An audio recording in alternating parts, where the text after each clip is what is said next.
আমি মারা গেলে আমার লাশটা নড়াই যাবে না, সেই মাশরাফি আর নাই। অনেক কষ্টে পড়ে নিশ্চন্দ এই কথাটা বলছে।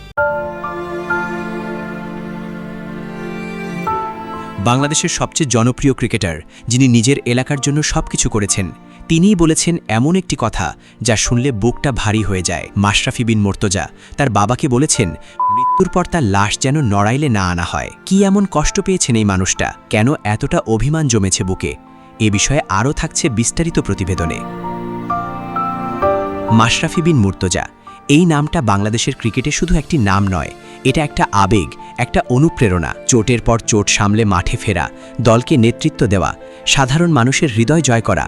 মাশরাফি সবসময়ই ছিলেন অন্যরকম, কিন্তু সম্প্রতি এমন একটি কথা সামনে এসেছে যা সবাইকে স্তব্ধ করে দিয়েছে। জানা গেছে মাশরাফি তার বাবাকে বলেছেন মৃত্যুর পর তার মরদেহ যেন নড়াইলে না আনা হয়। এই একটি বাক্যেই বোঝা যায় কতটা গভীর কষ্ট আর অভিমান জমে আছে এই মানুষটার বুকে। নড়াইল মাশরাফির জন্মভূমি, এই মাটিতেই তার শৈশব, এই মাটির মানুষদের ভালোবাসায় বড় হয়েছেন তিনি।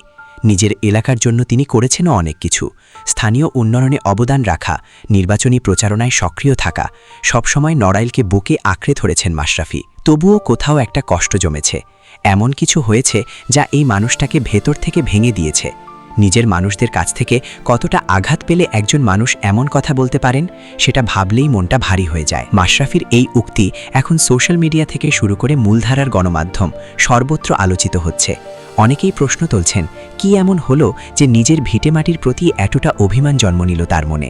মাশরাফি নিজে এ বিষয়ে বিস্তারিত কিছু বলেননি, হয়তো বলবেনও না, কারণ এই মানুষটা সবসময় নিজের কষ্ট বুকে চেপে রেখে হাসি মুখে এগিয়ে গেছেন, মাঠেও মাঠের বাইরেও। কিন্তু বাবার কাছে বলা এই একটি কথা যেন অনেক না বলা কথার ভার বহন করছে। যে মাটিতে জন্ম, যে মানুষদের জন্য এত কিছু করা, সেই জায়গার প্রতি এই অভিমান বাংলাদেশের ক্রিকেট প্রেমীদের মনে অনেক প্রশ্ন রেখে গেছে। মাশরাফি সুস্থ থাকুন, ভালো থাকুন, এটাই সবার প্রার্থনা।